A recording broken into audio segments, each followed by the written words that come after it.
Hello, welcome back to Consumed by Stars. I don't have anything to introduce or explain today, so I'm just going to get right into the reading. We are starting on page 19, and the sun is currently rising. The sun rose higher. Blue waves, green waves swept a quick fan over the beach, circling the spike of sea holly and leaving shallow pools of light here and there on the sand. A faint black rim was left behind them. The rocks, which had been misty and soft, hardened and were marked with red clefts.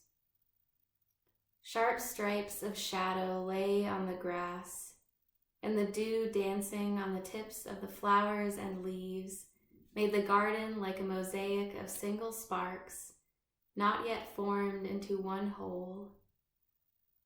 The birds whose breasts were specked canary and rose now sang a strain or two together, wildly, like skaters rollicking arm in arm, and were suddenly silent, breaking asunder. The sun laid broader blades upon the house. The light touched something green in the window corner and made it a lump of emerald, a cave of pure green like stoneless fruit. It sharpened the edges of chairs and tables and stitched white tablecloths with fine gold wires.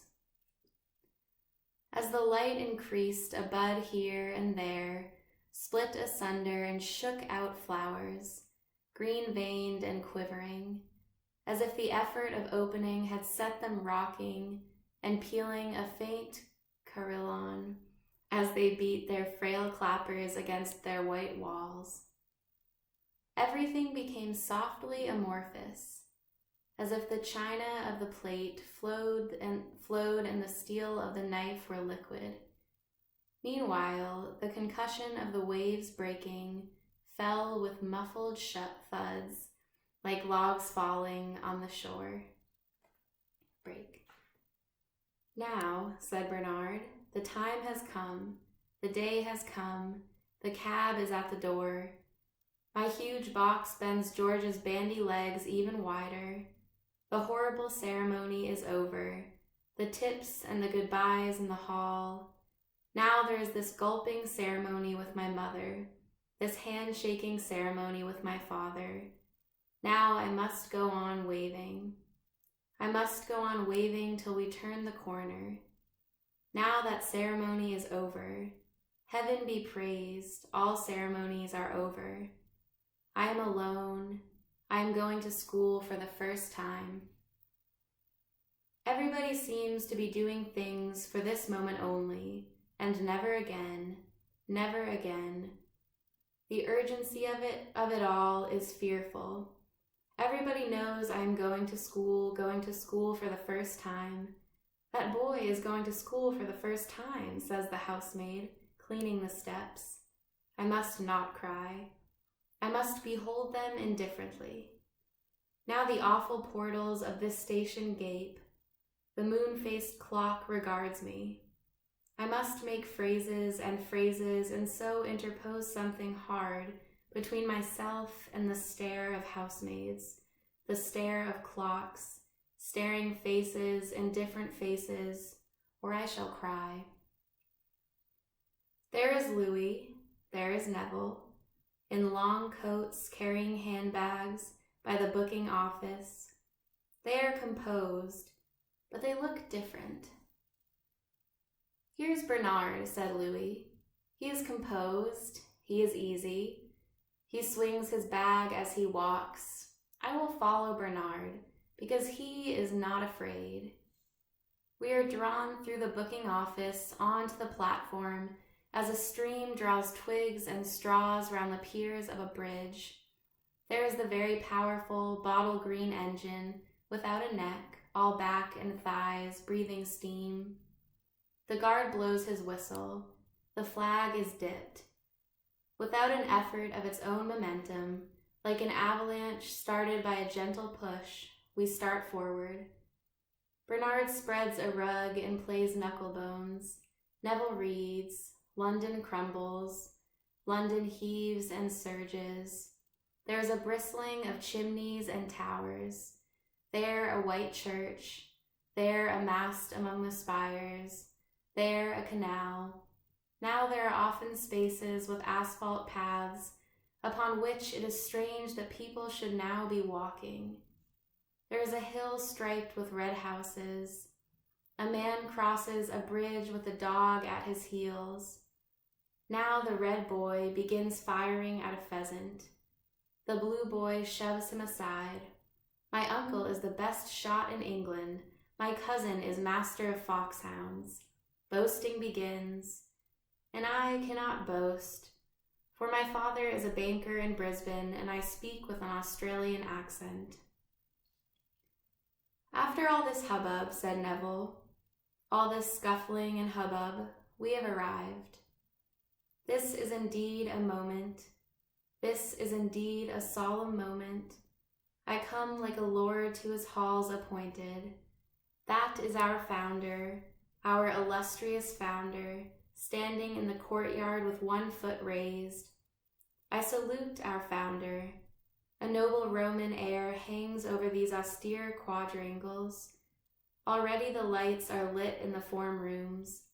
Those are laboratories, perhaps, and that a library, where I shall explore the exactitude of the Latin language and step firmly upon the well-laid sentences and pronounce the explicit, the sonorous hexameters of Virgil, of Lucretius, and chant with a passion that it is never obscure or formless, the loves of Catullus, reading from a big book, a quarto with margins.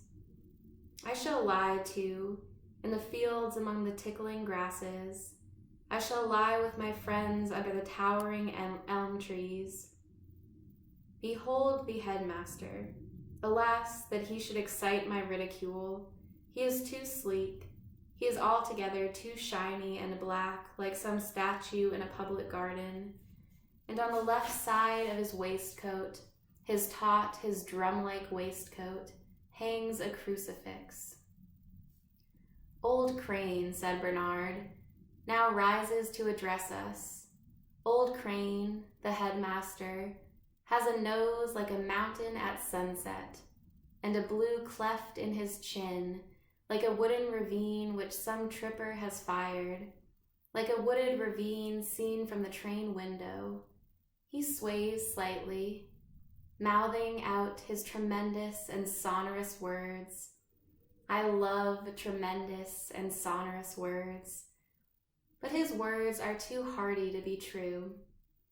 Yet he is by this time convinced of their truth, and when he leaves the room, lurching rather heavily from side to side, and hurls his way through the swing doors, all the masters, lurching rather heavily from side to side, hurl themselves also through the swing doors. This is our first night at school, apart from our sisters. This is my first night at school, said Susan. Away from my father, away from home. My eyes swell. My eyes prick with tears. I hate the smell of pine and linoleum. I hate the wind-bitten shrubs and the sanitary tiles. I hate the cheerful jokes and the glazed look of everyone. I left my squirrel and my doves for the boy to look after. The kitchen door slams, and shot patters among the leaves when Percy fires at the rooks. All here is false, all is meretricious. Rhoda and Ginny sit far off in brown serge, and look at Miss Lambert, who sits under a picture of Queen Alexandra, reading from a book before her. There is also a blue scroll of needlework, embroidered by some old girl. If I do not purse my lips, if I do not screw my handkerchief, I shall cry. The purple light, said Rhoda, in Miss Lambert's ring passes to and fro across the black stain on the white page of the prayer book. It is a vinous, It is an amorous light. Now that our boxes are unpacked in the dormitories, we sit herded together under maps of the entire world. There are desks with wells for the ink. We shall write our exercises in ink here, but here I am nobody. I have no face. This great company, all dressed in brown serge, has robbed me of my identity. We are all callous, unfriended. I will seek a face, a composed, a monumental face, and I will endow it with omniscience and wear it under my dress like a talisman. And then, I promise this, I will find some dingle in a wood where I can display my assortment of curious treasures. I promise myself this, so I will not cry. That dark woman, said Ginny, with high cheekbones, has a shiny dress like a shell, veined for wearing in the evening. That is nice for summer, but for winter I should like a thin dress, shot with red threads that would gleam in the firelight. Then, when the lamps were lit, I should put on my red dress, and it would be thin as a veil, and would wind about my body and billow out as I came into the room pirouetting. It would make a flower shape as I sank down in the middle of the room on a gilt chair. But Miss Lambert wears an opaque dress that falls in a cascade from her snow-white ruffle as she sits under a picture of Queen Alexandra pressing one white finger firmly on the page, and we pray. Now we march 2 by 2, said Louis, orderly, processional, into chapel. I like the dimness that falls as we enter the sacred building. I like the orderly progress. We file in, we seat ourselves. We put off our distinctions as we enter. I like it now, when, lurching slightly, but only from his momentum, Dr. Crane mounts the pulpit and reads a lesson from a Bible spread on the back of the brass eagle. I rejoice. My heart expands in his bulk, in his authority.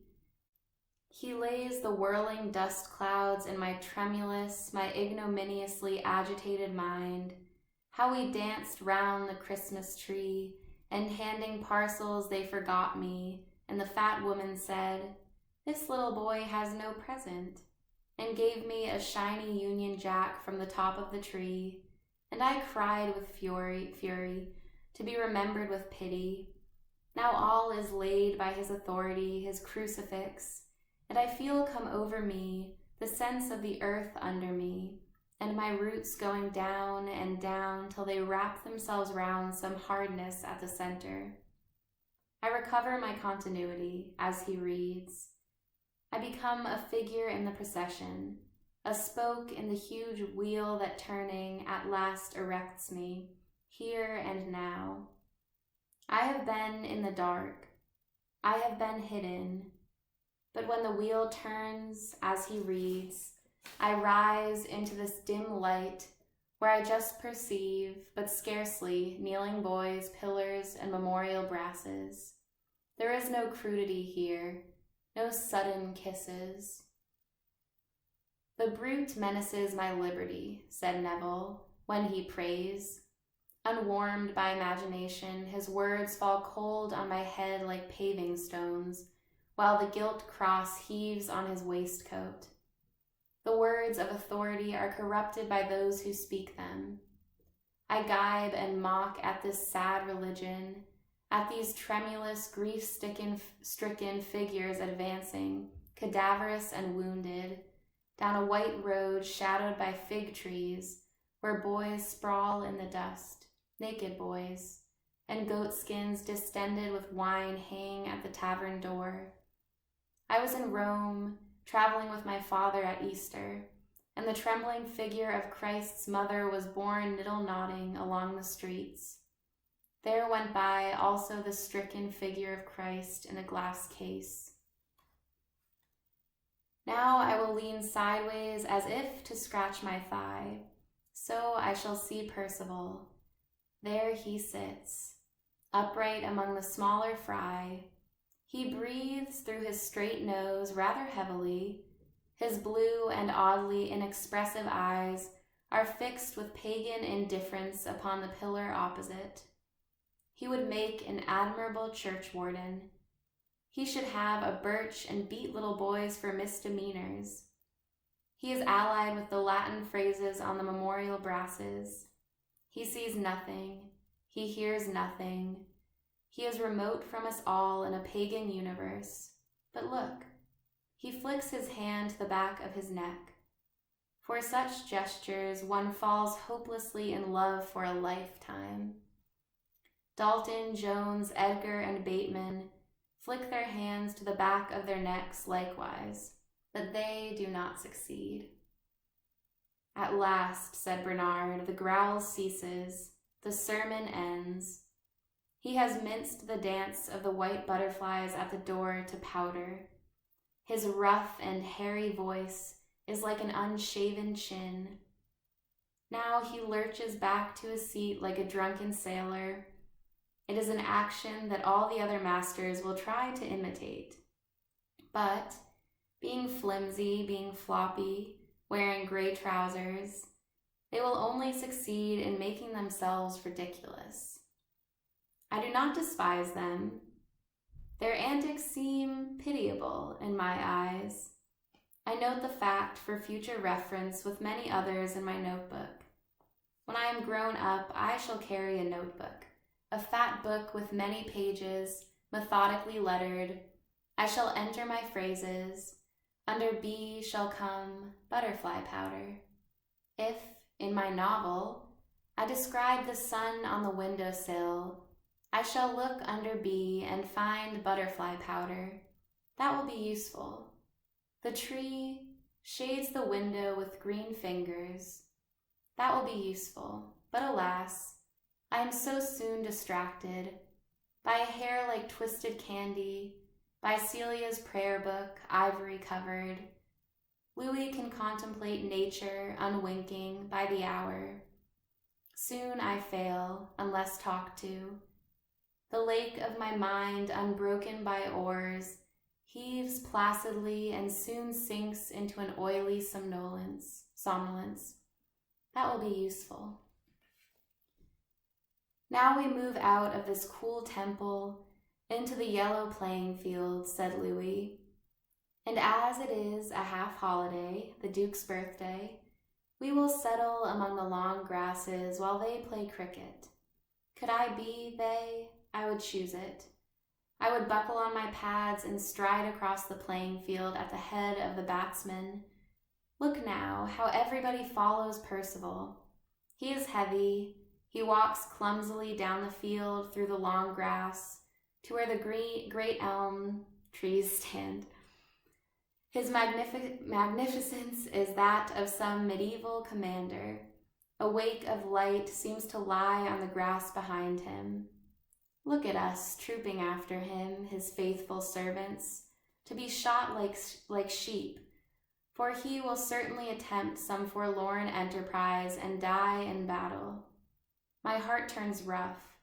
It abrades my side like a file with two edges, one that I adore his magnificence, the other I despise his slovenly accents.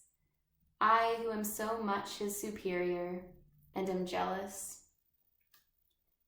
And now, said Neville, let Bernard begin. Let him burble on, telling us stories, while we lie recumbent.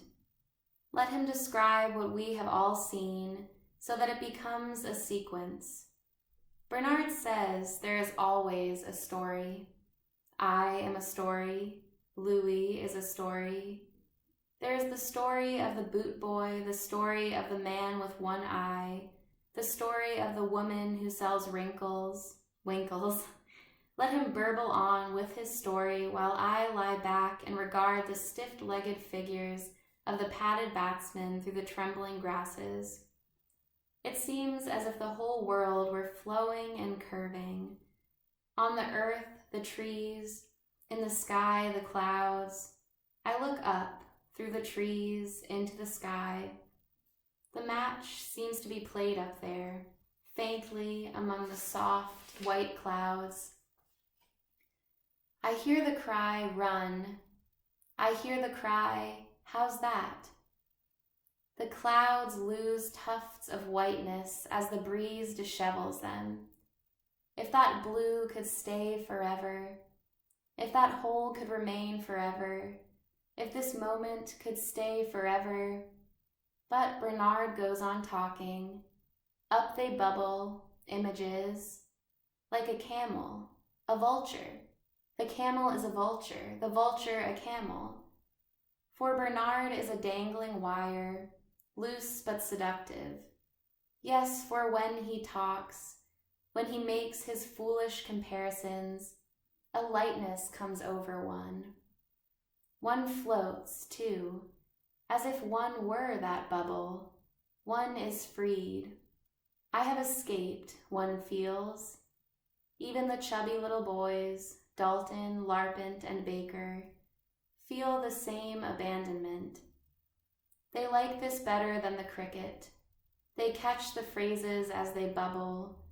They let the feathery grasses tickle their noses. And then we all feel Percival lying heavy among us.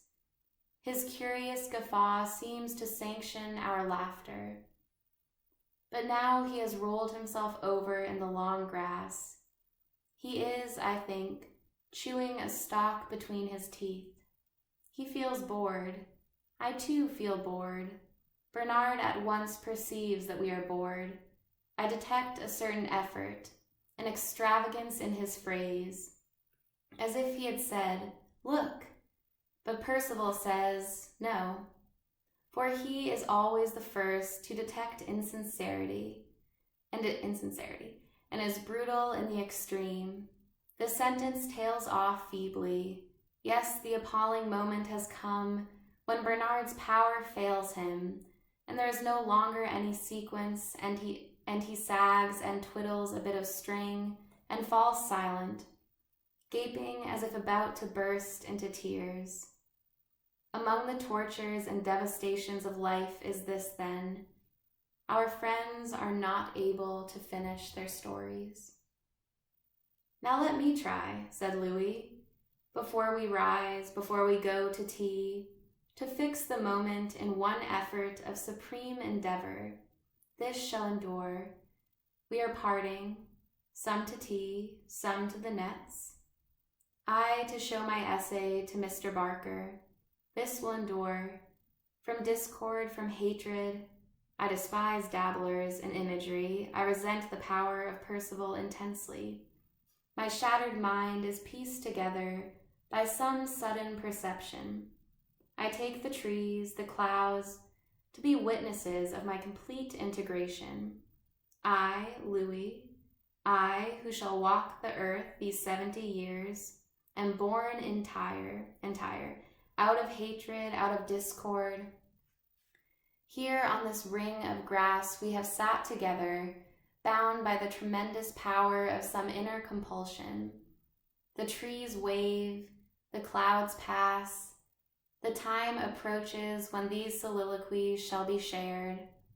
We shall not always give out a sound like a beaten gong as one sensation strikes and then another. Children, our lives have been gongs striking. Clamor and boasting, cries of despair, blows on the nape of the neck in gardens. Now grass and trees, the traveling air blowing empty spaces in the blue which they then recover, shaking the leaves which then replace themselves, and our ring here, sitting with our arms binding our knees, hint at some other order, and better, which makes a reason everlastingly. This I see for a second, and shall try tonight to fix in words, to forge in a ring of steel, though Percival destroys it, as he blunders off, crushing the grasses, with the small fry trotting subservient after him. Yet it is Percival I need, for it is Percival who inspires poetry. For how many months said Susan. For how many years have I run up these stairs in the dismal days of winter, in the chilly days of spring? Now it is midsummer. We go upstairs to change into white frocks to play tennis, Ginny and I with Rhoda following after. I count each step as I mount, counting each step something done with. So each night I tear off the old day from the calendar and screw it tight into a ball.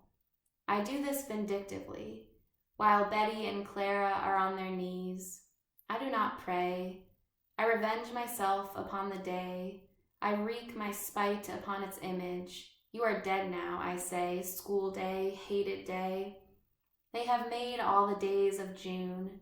This is the 25th, shiny and orderly, with gongs, with lessons, with orders to wash, to change, to work, to eat. We listen to missionaries from China. We drive off in brakes along the asphalt pavement to attend concerts in halls. We are shown galleries and pictures. At home, the hay waves over the meadows. My father leans upon the stile, smoking. In the house, one door bangs and then another, as the summer air puffs along the empty passages. Some old picture, perhaps, swings on the wall, and a petal drops from the rose in the jar. The farm wagons strew the hedges with tufts of hay. All this I see, I always see, as I pass the looking-glass on the landing, with Ginny in front and Rhoda lagging behind. Ginny dances. Ginny always dances in the hall on the ugly, the encaustic tiles. She turns cartwheels in the playground. She picks some flower forbiddenly and sticks it behind her ear so that Miss Perry's dark eyes smolder with admiration. For Ginny, not me. Miss Perry loves Ginny, and I could have loved her, but now love no one except my father, my doves, and the squirrel whom I left in the cage at home for the boy to look after. I hate the small looking-glass on the stairs, said Ginny. It shows our heads only. It cuts off our heads, and my lips are too wide and my eyes are too close together. I show my gums too much when I laugh. Susan's head, with its fell look, with its grass-green eyes which poets will love, Bernard said, because they fall upon close white stitching, put mine out. Even Rhoda's face, mooning, vacant, is completed, like those white petals she used to swim in her bowl. So I skip up the stairs past them, to the next landing, where the long glass hangs and I see myself entire. I see my body and head in one now, for even in this serge frock they are one, my body and my head. Look, when I move my head, I ripple all down my narrow body. Even my thin legs ripple like a stalk in the wind. I flicker between the set face of Susan and Rhoda's vagueness. I leap like one of those flames that run between the cracks of the earth. I move, I dance. I never cease to move and dance. I move like the leaf that moved in the hedge as a child and frightened me. I dance over these streaked, these impersonal, distempered walls, with their yellow skirting as firelight dances over teapots. I catch fire even from women's cold eyes. When I read, a purple rim runs round the black edge of the textbook. Yet I cannot follow any word through its changes. I cannot follow any thought from present to past. I do not stand lost like Susan, with tears in my eyes remembering home, or lie like Rhoda crumpled among the ferns, staining my pink cotton green, while I dream of plants and that flower under the sea, and rocks through which the fish swim slowly. I do not dream. Now let us be quick. Now let me be the first to pull off these coarse clothes. Here are my clean white stockings. Here are my new shoes. I bind my hair with a white ribbon, so that when I leap across the court, the ribbon will stream out in a flash, yet curl round my neck, perfectly in its place. Not a hair shall be untidy. That is my face, said Rhoda, in the looking glass behind Susan's shoulder. That face is my face, but I will duck behind her to hide it. For I am not here. I have no face. Other people have faces. Susan and Ginny have faces. They are here. Their world is the real world. The things they lift are heavy. They say yes. They say no. Whereas I shift and change and am seen through in a second. If they meet a housemaid, she looks at them without laughing. But she laughs at me. They know what to say if spoken to. They laugh really, they get angry really. Well, I have to look first and do what other people do when they have done it. See now with what extraordinary certainty Ginny pulls on her stockings simply to play tennis. That I admire. But I like Susan's way better, for she is more resolute and less ambitious of distinction than Ginny. Both despise me for copying what they do, but Susan sometimes teaches me, for instance, how to tie a bow, while Ginny has her own knowledge but keeps it to herself. They have friends to sit by. They have things to say privately in corners, but I attach myself only to names and faces and hoard them like amulets against disaster.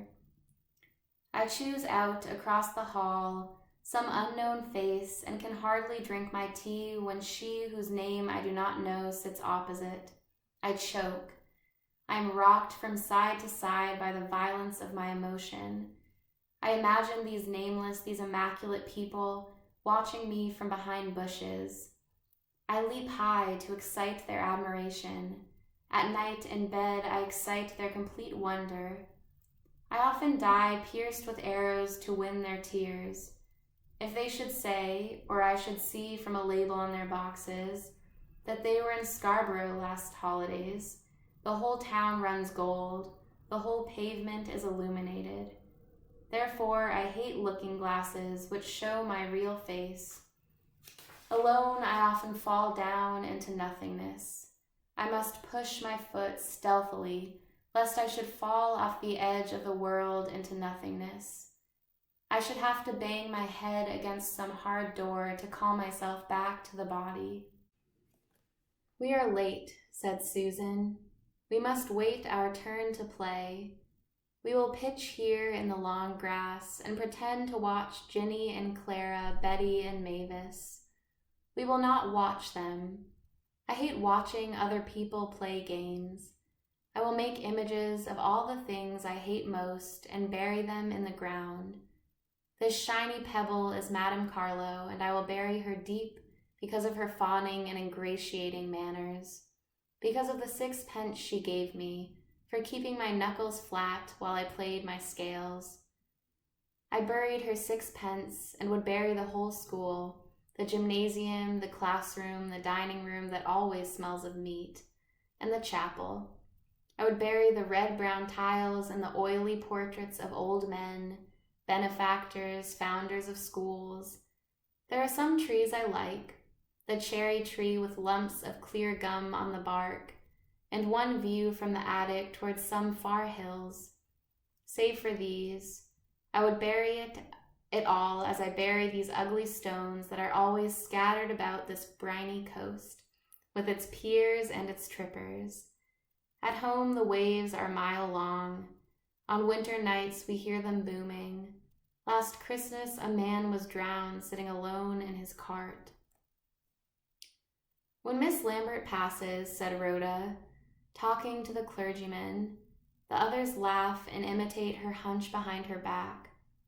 Yet everything changes and becomes luminous. Ginny leaps higher too when Miss Lambert passes. Suppose she saw that daisy, it would change. Wherever she goes, things are changed under her eyes. And yet, when she has gone, is not the thing the same again? Miss Lambert is taking the clergyman through the wicket gate to her private garden, and when she comes to the pond, she sees a frog on a leaf, and that will change. All is solemn, all is pale where she stands, like a statue in a grove. She lets her tasseled silken cloak slip down, and only her purple ring still glows, her vinous, her amethystine ring. There is this mystery about people when they leave us. When they leave us, I can companion them to the pond and make them stately. When Miss Lambert passes, she makes the daisy change, and everything runs like streaks of fire when she carves the beef. Month by month, things are losing their hardness. Even my body now lets the light through. My spine is soft like wax near the flame of a candle. I dream, I dream. I have won the game, said Ginny. Now it is your turn. I must throw myself on the ground and pant. I am out of breath with running, with triumph. Everything in my body seems thinned out with running and triumph. My blood must be bright red, whipped up, slapping against my ribs. My soles tingle, as if wire rings opened and shut in my feet. I see every blade of grass very clear, but the pulse drums so in my forehead, behind my eyes, that everything dances. The net, the grass, your faces leap like butterflies. The trees seem to jump up and down. There is nothing stead, nothing settled in this universe. All is rippling, all is dancing, all is quickness and triumph.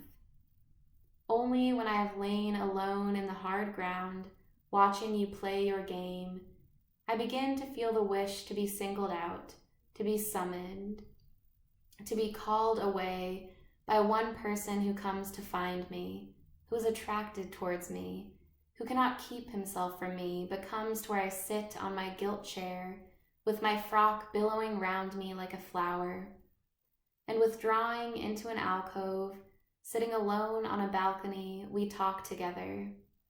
Now the tide sinks, now the trees come to earth, the brisk waves that slap my ribs rock more gently, and my heart rides at anchor, like a sailing boat whose sails slide slowly down onto the white deck. The game is over. We must go to tea now. Break. The boasting boys, said Louis, have gone now in a vast team to play cricket. They have driven off in their great break, singing in chorus. All their heads turn simultaneously at the corner of the laurel bushes. Now they are boasting. Larpent's brother played football for Oxford. Smith's father made a century at Lord's. Archie and Hugh, Parker and Dalton, Larpent and Smith, then again Archie and Hugh, Parker and Dalton, Larpent and Smith. The names repeat themselves. The names are the same always. They are the volunteers, they are the cricketers, they are the officers of the Natural History Society. They are always forming into fours and marching in troops with badges on their caps. They salute simultaneously, passing the figure of their general. How majestic is their order! How beautiful is their obedience!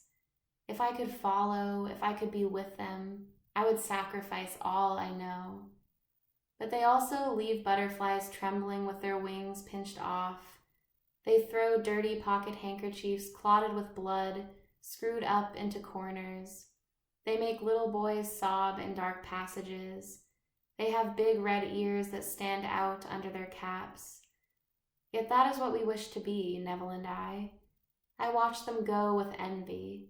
Peeping from behind a curtain, I note the simultaneity of their movements with delight. If my legs were reinforced by theirs, how they would run. If I had been with them and won matches and rode in great races and galloped all day, how I should thunder out songs at midnight, and what a torrent the words would rush from my throat. Thank Thank you for listening. I hope you enjoyed. I enjoyed. It's fun going back and reading the beginning after reading the end because now I know the characters a lot better. So it's very interesting to see how they acted as children and how friendships or romances continued from then. One little note, the title of this, Consumed by Stars, comes directly from a quote that we will be reaching in a few pages, I think, in which one of the characters one night is looking at the sky and asks the stars to consume her.